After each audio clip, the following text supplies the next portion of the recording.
Gods and goddesses in training, welcome back to the channel. It is Uncle Makara, all relations. Let's get started today. How to find your guides, okay? This is a really important video. This is spirit guide mastery. So I'm gonna break down spiritual intelligence in a way that actually works for you in your life. How to find your spirit guides, okay? Listen, I see too many people overcomplicate this every single day.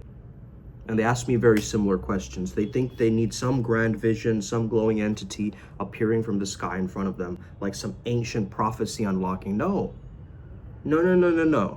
It's way simpler. Your guides are already talking to you. You're just not tuned in. So let me put you on game.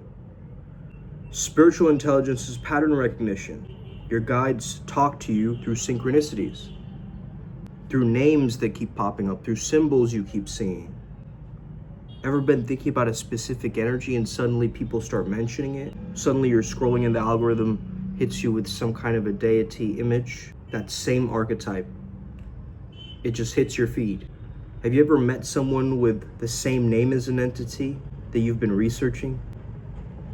That's not a coincidence. That's your spirit team sending you breadcrumbs, sending you clues. If you're sleeping on this, you're walking blind. But if you really pay attention, you'll start seeing there's an entire matrix of messages unfolding in front of you. If you naturally vibe with a certain kind of spirit, that's your inner compass pointing you to that guide. You're fascinated with Hanuman? Well, there's a reason you like his strength, maybe his devotion, his monkey mind mastery. Okay, you like something that resonates with your evolution there. You keep getting drawn to Hermes, that's an indication that you want flow communication, perhaps a trickster wisdom of sorts. You're obsessed with Kali? Well, there's good reason that you're probably wired for destruction and rebirth. And don't let some YouTube priest tell you what's good or bad. Your resonance knows the truth. Once you spot your guides, don't just observe, engage with them. Talk to them, yes, even out loud, because words vibrate reality. Make offerings, even if it's just your time and devotion. Meditate with them, feel their energetic signature. Study their myths. Their stories oftentimes hold very secretive cheat codes in your life, in your spiritual journey.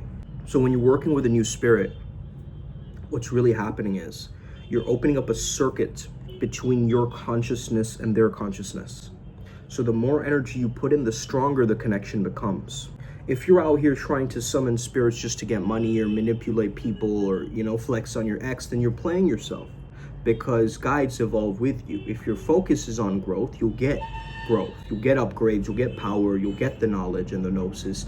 But if you're just chasing material gains, you'll get schooled. Real guides will test you, but that's what makes you unbreakable. You pay attention, you look for the patterns, you trust your attractions, you engage, you stay focused on evolution, okay? You build a bridge. Power follows wisdom. People think that they need ancient scrolls, some kind of a sacrificial altar, 30 years of study just to tap in. No. And if you know what you're doing, you can take power from the being. Let's get one thing straight. If your energy field is weak, spirits will ignore you. Trying to summon spirits without personal energy reserves is like showing up to a gunfight with a water pistol. So before you start calling on anything externally, you need to generate inner power. You need to master your breath. You need to train your body. You need to cultivate stillness. If you ain't got the juice, you ain't getting the downloads. Period. Your spirit team isn't random either. You're not just out here picking names off of a menu. Your energy field naturally pulls in specific spirits towards your frequency based on your archetype, your past lives, your unconscious imprints, perhaps. Maybe you're obsessed with Ogmios, the god of binding, because you need to master commitment and focus.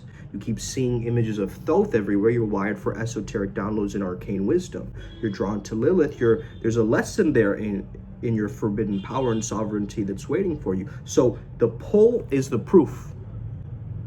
Your job is to trust it, study it, and lean into it.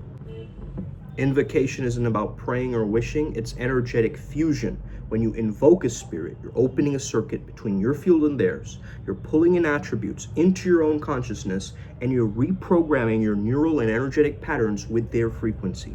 So what do? You need a ritual space. Okay? Candle, sigil, staff, cool. Your own breath and body also works. You set the container.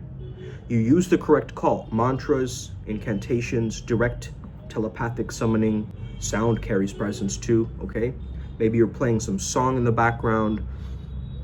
As you're chanting or meditating, you feel the shift, a presence, a pressure, temperature change, altered state. You will notice these things, okay, as you're slowly delving into that world. This isn't a monologue, you're asking, commanding, and receiving.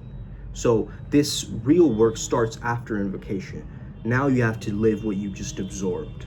Of course, they do have their own agendas, so that's why we've got to come correct, okay? And the deeper we go, the more we realize there's no separation. So every entity you work with is an aspect of yourself, some kind of a fragment of the infinite mind that you're rediscovering. So as you invoke these forces, you're not borrowing the power, you're actually just activating what's already been inside you. If this hits home, give me a like, a thumbs up on this video, share this with somebody, subscribe to the channel. We talk about peak performance shamanism. We are the new age of spirituality. It's not about the fluff, it's about practical results. Let's go. Because you're not just seeing your being. You've been seeing your whole life, but have you been looking? You've been imagining, but have you been entering? You don't see in spirit by accident. You walk into it, step by step, layer by layer. The first portal is the mind. Every journey in the spirit begins in one place, your mind. The same mind that sees your childhood memories so vividly, the same mind that plays back scenes from old dreams, the same mind that's a gateway to realms beyond space and time. You know when your friend is describing a story, something that's happened to them, and you in your mind, you see this cinematic story unfolding as he's speaking to you? That's the same mind that you used to call forth spirits and get these signs. So stop looking for the supernatural when the door has been inside you the whole time. You want to see more? Set your mind to spirit. Set your mind to God. You want to hear angels? Then listen with the ears beyond the ears. Your imagination is not just daydreaming. It's an interface between flesh and spirit. There's the world of form and the world of hidden forces. And if you ignore it, you cut yourself off from your own prophecy. I'm climbing up this tree in my backyard. I'm picking some wood and I'm climbing up the tree to create this tree house. As I'm saying this, you are now understanding that there's a message from the unseen. There's symbols that your spirit understands, and your vision is beginning. As I'm speaking about this tree house, you see the actual tree house. Don't write it off because it just looks like the movies, because it doesn't come with thunder and lightning, because it looks too familiar in your mind. That's the key. Because God speaks in your language. Spirits take shapes you can recognize. What might show up as a winged being in a white robe might look like some memory, some whisper, a gut feeling. You ever dreamed of someone handing you a key and the next day the opportunity opens up? That's not random, okay? That's not random. You keep bypassing it, saying it's random, it's just coincidence, it's just probabilities. But then, have you ever had a dream that's so real that it stayed with you for days? You guys know what I'm talking about? Like, that's what happens when you go in instead of watching from the outside. And here's the truth, most people don't miss visions because they can't see. They miss them because they won't follow them. They ignore the small details. They run from the fragments of their prophecy. They dismiss the symbols that don't make sense yet. But every symbol is a seed. Every vision is an invitation for you to go deeper.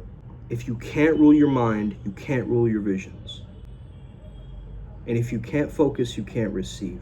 So this is why we master stillness. We master awareness. We master trusting what we already see. Because vision isn't given, it's activated.